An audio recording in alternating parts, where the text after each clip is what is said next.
اعمال جوارح اعضاء کے ساتھ انجام پانے والے اعمال مثلا نماز، روزہ، حج، صدقہ اور جہاد وغیرہ جو اللہ تعالیٰ کی اطاعت و فرما برداری کے امور ہیں، اور یہ ایمان کی زیادتی کے اسباب میں سے ہے۔ تو اللہ تعالیٰ کے وہ فرائض جو اس نے اپنے بندوں پر لازم کیے ہیں، اور وہ اللہ کے قرب کے اعمال ہیں جن کی طرف اللہ تعالیٰ نے دعوت دی ہے، اور ان کو کامل اور اچھے طریقے سے ادائیگی کا حکم دیا، اور یہ ایمان کی زیادتی اور قربت کے اسباب میں سے ہیں۔ چنانچہ اللہ تعالیٰ فرماتے ہیں قد افلح المؤمنون الذین هم فی صلاتهم خاشعون والذین هم عن اللغو معرضون والذین هم للزکاة فاعلون والذین هم لفروجهم حافظون إلا على أزواجهم أو ما ملكت أيمانهم فإنهم غير ملومين فمن ابتغى وراء ذلك فأولئك هم العادون والذين هم لأماناتهم وعهدهم راعون والذين هم على صلواتهم يحافظون أولئك هم الوارثون الذين يرثون الفردوس هم فيها خالدون۔ بے شک مومن کامیاب ہو گئے جو اپنی نماز میں ڈرنے والے ہیں، اور جو لوگ لغو کاموں سے اعراض کرنے والے ہیں، اور جو لوگ زکوٰۃ کو ادا کرنے والے ہیں، اور جو لوگ اپنی شرمگاہوں کی حفاظت کرنے والے ہیں، مگر اپنی بیویوں پر یا جن کے دائیں ہاتھ ان کے مالک ہوئے، پس وہ ملامت نہیں کیے جائیں گے۔ اور جو کوئی ان کے علاوہ تلاش کرے تو یہ لوگ زیادتی کرنے والے ہیں۔ اور جو لوگ اپنی امانتوں اور وعدوں کا خیال رکھنے والے ہیں، اور جو لوگ اپنی نمازوں کی حفاظت کرنے والے ہیں، یہی لوگ وارث ہیں جو جنت الفردوس کے وارث ہوں گے، وہ اس میں ہمیشہ رہنے والے ہوں گے۔ سورۃ المومنون۔ یہ 8 صفات ہیں، ان میں ہر ایک ایمان کو ثمر عطا کرتی ہے اور اسے تقویت اور طاقت دیتی ہے، جس طرح یہ ایمان کی صفات میں داخل ہے اور اسی کی تفسیر میں شامل ہے۔ پس نماز میں دل کو حاضر کرنا اور نمازی کا اپنے قول و فعل کے مطابق قرأت اور ذکر و دعا اور قیام و قعود و سجود میں استحضار کرنا ایمان کی زیادتی اور نمو کے اسباب میں سے ہے۔ اللہ تعالیٰ نے آیت وَمَا كَانَ اللَّهُ لِيُضِيعَ إِيمَانَكُمْ، اللہ ایسا نہیں کہ تمہارا ایمان ضائع کر دے۔ میں نماز کو ایمان قرار دیا اور فرمایا وَأَقِمِ الصَّلَاةَ إِنَّ الصَّلَاةَ تَنْهَى عَنِ الْفَحْشَاءِ وَالْمُنكَرِ وَلَذِكْرُ اللَّهِ اکبر، نماز قائم کرو، بے شک نماز بے حیائی اور بری باتوں سے روکتی ہے، اور اللہ کا ذکر بہت بڑا ہے۔ سورۃ العنکبوت۔ تو یہ نماز بے حیائی اور برائی کے کاموں میں بہت بڑی رکاوٹ ہے، اور یہ اللہ کے ذکر کو شامل جو ایمان کی غذا اور نمو کا کام کرتا ہے۔ آگے فرمایا وَلَذِكْرُ اللَّهِ اکبر، اللہ کا ذکر بہت بڑا ہے۔ زکوٰۃ بھی اسی طرح ایمان میں نشوونما اور اضافے کا کام کرتی ہے، اور یہ فرض بھی ہے اور نفل بھی، دونوں ایمان میں اضافے کا باعث ہیں۔ نبی صلی اللہ علیہ وسلم نے فرمایا اور صدقہ دلیل ہے، یعنی ایمان کی دلیل ہے، اسے غذا بھی دیتی ہے اور اس میں اضافہ بھی کرتی ہے۔ لغو سے اعراض کرنا یہ ہے کہ ہر وہ کلام جس میں خیر نہ ہو اور ہر وہ فعل جس میں خیر نہ ہو، بلکہ یہ لوگ خیر کا کام کرتے ہیں اور خیر کی بات بھی کرتے ہیں اور شر کے ہر قول و فعل کو چھوڑ دیتے ہیں۔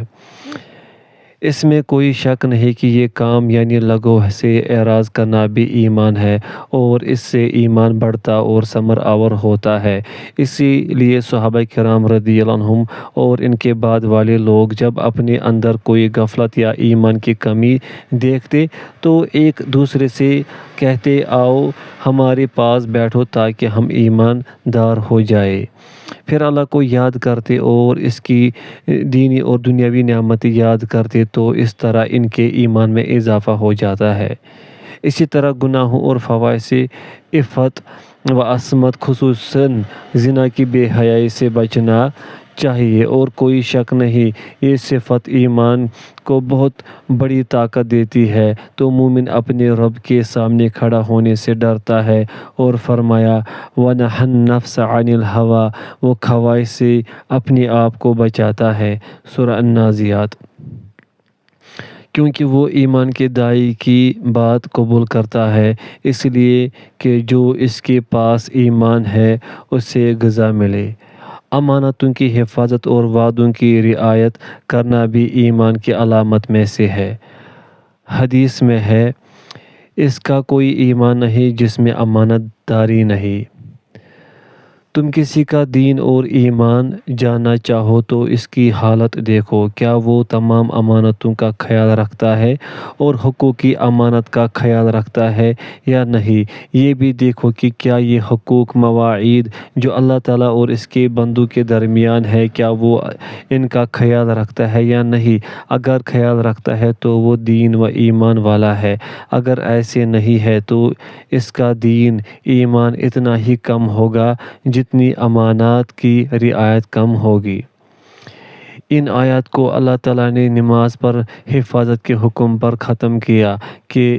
اس کی حدود و حقوق اور اوقات کی حفاظت کی جائے، کیونکہ ان باتوں کی حفاظت اسی طرح ہے جس طرح ایمان کے باغ پر پانی چلے اور اسے سیراب کرے اور اس کی نشو و نما کرے اور وہ باغ اپنا پھل ہر وقت دیتا رہے۔ ایمان کا درخت ہر وقت سیرابی کے خیال رکھنے کا محتاج ہوتا ہے، اور یہ حفاظت رات دن کے اعمال میں طاعات و عبادات کی ادائیگی سے ہوتی ہے۔ ان باغات میں پیدا ہونے والے نقصان دہ پودے اور پتھر ہوتے ہیں جنہیں اس باغ سے ہٹانا اور دور کرنا ضروری ہے، اور چیز قولاً و فعلاً محرمات سے بچنے کے مترادف ہے۔ تو جب یہ امور مکمل ہو جائیں گے تو یہ باغ زندہ اور ہرا بھرا ہو جاتا ہے اور طرح طرح کے پھل دیتا ہے۔ اس بیان سے اعمال صالحہ سے ایمان میں اضافے کی بہت زیادہ تائید ظاہر ہوتی ہے، اور ان اعمال کی ادائیگی اور کثرت ایمان کی زیادتی کا بہت بڑا سبب ہے۔ شیخ الاسلام ابن تیمیہ رحمہ اللہ نے فرمایا، کمال ایمان یہ ہے کہ انسان اللہ اور اس کے رسول صلی اللہ علیہ وسلم کے حکم کے مطابق چلے، اور جس چیز سے انہوں نے منع کیا ہے اسے باز آ جائے۔ تو اگر وہ کچھ کام حکم کے مطابق کرے مگر بعض ممنوعات کا ارتکاب بھی کرے تو ایسا شخص اپنے ایمان میں اتنی ہی کمزوری رکھتا ہے جتنی وہ کوتاہی کر رہا ہے۔ پس نماز بھی ایمان ہے، حج بھی ایمان ہے، صدقہ، جہاد اور تمام اللہ تعالیٰ کا حکم دی ہوئی طاعات بھی ایمان ہے۔ تو جب آدمی ان چیزوں کو ادا کرے تو اس کا ایمان بڑھ جاتا ہے، اور اس کا یہ عمل بھی ایمان کی زیادتی کا ایک سبب ہوگا، مگر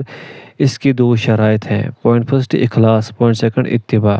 شیخ محمد صالح بن عثیمین رحمہ اللہ کہتے ہیں، ایمان کی زیادتی کے کچھ اسباب ہیں، ان میں سے اطاعت کرنا بھی ہے۔ تو ایمان حسن عمل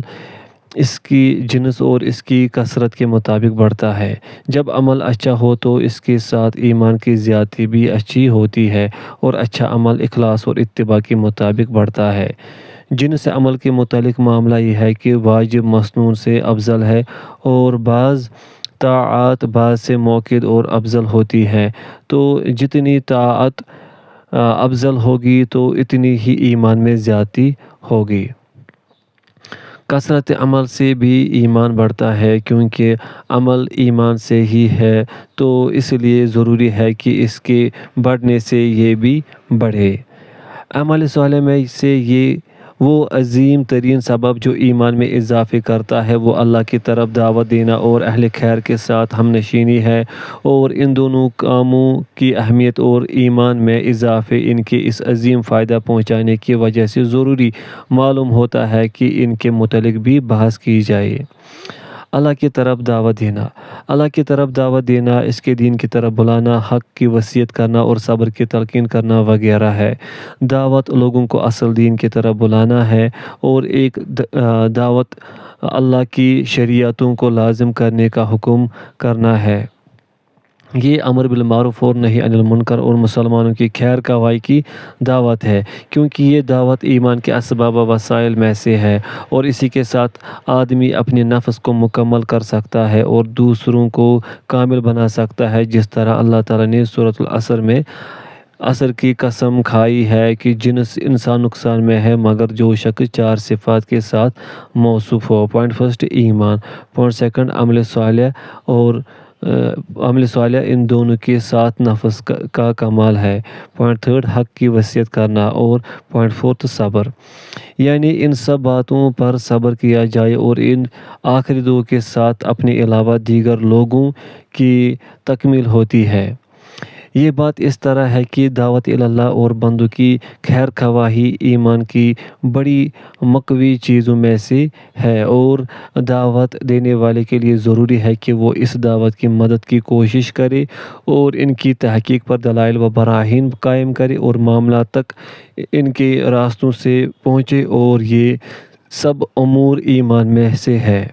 شیخ الاسلام ابن تیمیہ رحمہ اللہ کہتے ہیں، ایمان کا سبب اور شاخیں کبھی تو بندے کی طرف سے ہوتی ہیں اور کبھی اس کے غیر کی طرف سے۔ مثلاً کوئی آدمی کسی کو مقرر کر دے کہ کوئی سے ایمان کی دعوت دے جو اس سے نیکی کا حکم دے اور برائی سے روکے، اور دین کی علامات، حجتیں، دلائل اور پیش آنے والی چیزیں اور نازل ہونے والی چیزیں اسے سکھائے اور اس کے ساتھ اور دیگر اسباب کے ساتھ نصیحت حاصل کرے۔ نیز بدلہ جنس سے عمل سے ہے، تو جس طرح کوئی بندوں کی تکمیل، ان کی خیر خواہی اور حق کے ساتھ وصیت کی کوشش کرتا ہے اور اس پر صبر بھی کرتا ہے، تو لازم ہے کہ اس کے جنس عمل سے اللہ تعالیٰ اسے بدلہ دے اور اپنے نور، روح، ایمانی طاقت اور توکل کی طاقت کے ساتھ اس کی مدد کرے، کیونکہ ایمان اور توکل کی طاقت ایسی چیزیں ہیں کہ ان سے دشمنوں پر مدد حاصل ہوتی ہے، چاہے وہ انسانوں کے شیطانوں میں سے ہو یا جنوں کے شیاطین میں سے ہو، جیسا کہ اللہ تعالیٰ فرماتے ہیں، إِنَّهُ لَيْسَ لَهُ سُلْطَانٌ عَلَى الَّذِينَ آمَنُوا وَعَلَى رَبِّهِمْ يَتَوَكَّلُونَ، بے شک اس کا غلبہ ان لوگوں پر نہیں ہوتا جو ایمان لائے اور اپنے رب پر توکل کرے۔ سورۃ النحل۔ نیز یہ شخص حق کی مدد کے لیے آگے بڑھ رہا ہے، اور جو شخص کسی کام کی مدد کے لیے آگے بڑھے تو ضروری ہے کہ اس پر فتوحات علمی و ایمانی اس کی سچائی اور اخلاص کے مطابق کھول دی جائے۔ جو شخص نیکی کا حکم دیتا ہے اور برائی سے روکتا ہے اور صراط مستقیم کی طرف دعوت دیتا ہے، اس پر لازم ہے کہ وہ اپنے اوامر و نواہی میں سچائی اور اخلاص سے کام لے، یہاں تک کہ وہ نتیجہ خیز ہو جائے اور ایمان خالص بھی اس میں اور جن کو دعوت دی جائے ان میں اپنا ثمر دے، اور یہ کہ وہ اپنی دعوت میں حکمت کو لازم کر لے اور نرمی اور صبر سے دعوت دیے جانے والوں کی تکالیف پر صبر کرے۔ علم وہی ہے جس کے ساتھ وہ انہیں اپنی طرف دعوت دے رہا ہے۔ جب یہ اوصاف اس دعوت حق میں آ جائے تو اس وقت وہ نتیجہ خیز ہوتی ہے اور اللہ کے حکم سے نفع دیتی اور اس کے ایمان کی طاقت کا سبب بنتی ہے اور دعوت دیے جانے والوں کے ایمان کو بھی مضبوط کرتی ہے۔ اہل خیر کی مجالس میں ہم نشینی کرنا، اہل خیر کے ساتھ اٹھنا بیٹھنا اور ان کے ساتھ رہنا اور ان سے نرمی برتنا اور ان سے استفادہ کرنے کا شوق رکھنا ایمان میں اضافے کا بڑا سبب ہے، کیونکہ ان مجالس میں اللہ تعالیٰ کے متعلق نصیحت کی جاتی ہے اور اس کے عذاب سے ڈرایا جاتا ہے۔ ان مجالس میں ترغیب و ترہیب اور دیگر امور پر دعوت دی جاتی ہے۔ فرمایا، وَذَكِّرْ فَإِنَّ الذِّكْرَىٰ تَنفَعُ الْمُؤْمِنِينَ، اور نصیحت کیجیے، نصیحت مومنوں کو فائدہ دیتی ہے۔ سورۃ الذاریات۔ اور فرمایا، فذکر ان نفعت الذکریٰ سیذکر من یخشی ویتجنبها الاشقیٰ، نصیحت کیجیے اگر وہ فائدہ دے، جو شخص اللہ سے ڈرتا ہے وہ نصیحت حاصل کرے گا مگر بدبخت اس سے کنارے رہے گا۔ سورۃ الاعلیٰ۔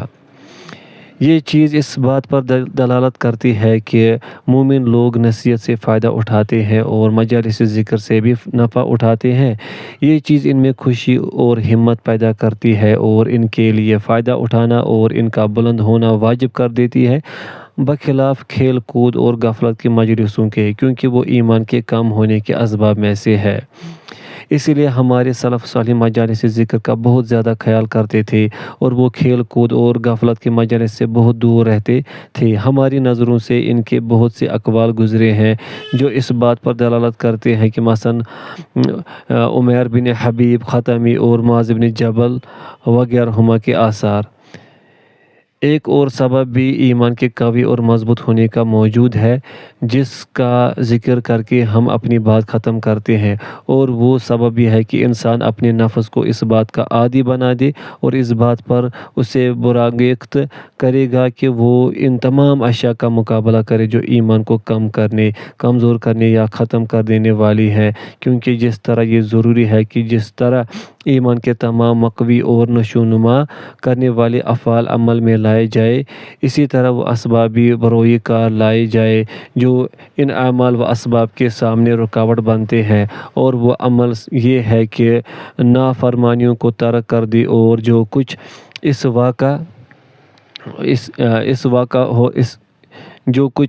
واقع ہو رہا ہے اس پر توبہ کرے اور تمام محرمات اور اپنے جوارح کو